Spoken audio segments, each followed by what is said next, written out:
For today's video guys, may nag-teammate ako kung giyon sa daw nakapalupad ang kariton sa maglumot ang tutorial sa kung giyon sa nakapalupad ang kariton. Let's go! Punta ta sa CapCut, new project. Kanya atong pangitao ng video isa kay tas kariton. Nya atong gipalupad. Nato i-add one. Pagkatapos ma-add one, atong i-drag pa atras. Drag pa atras. Nya dayon natong magkaka diri mga kadang diri ta magkat ato nang i-touch nya dayon i-split nya kaning diri sa unahan mga idol kaning naguna para sa ilabot ato nang i-delete mag-add po ta og background. Okay diri mga idol add ayun kaning una nga video mga idol kaning nagsakay tas kariton ato na siyang i-touch na to para ma-highlight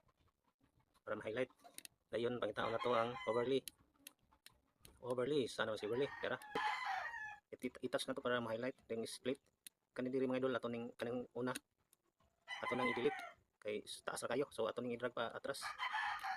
Okay sobra mga idol ato po ng putlan atong ipantay sa background dayon i-split i-delete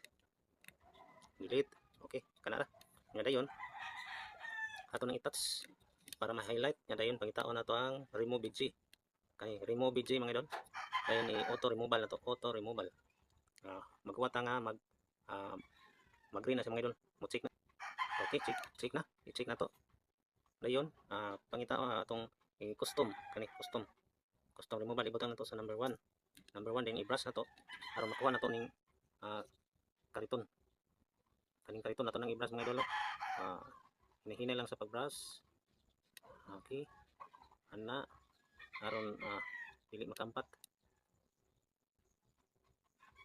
Okay, hinahinay lang.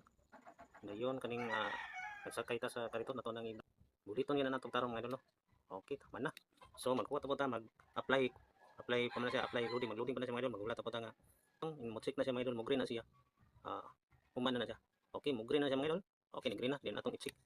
Okay, ana ang kariton. Okay, nisakay na ta sa kariton, di ba? Ato nang i-touch mga idol. Kaning atong video, kaning sa ubos. Dayon atong hikapon sa tong tudlo ning kaning video nga magsakay tas kariton atong i-plaster kung asa nato ibutang no pwede giubos okay pwede dia sa ubos dayon atong i-touch nato ning kuan kaning diamond aron mapula pag mapula na ng mga idol atong i-drag pa atras okay di ba mura lang naglupad so ato nang ipataas na okay dayon i-drag pa atras dayon atong patuyokon